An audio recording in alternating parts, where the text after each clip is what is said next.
Hello, in front of me I've got Realme 10. In this video I'll show you how to find recycle bin.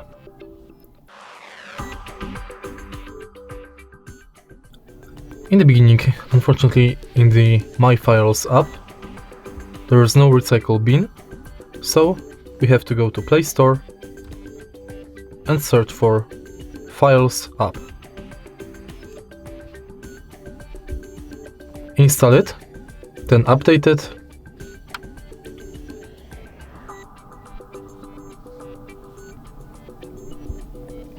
and open.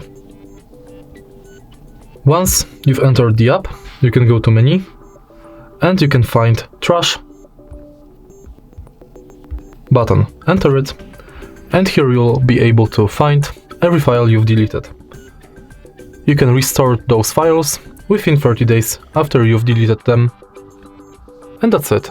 If you find this video helpful, please leave a like, comment and subscribe.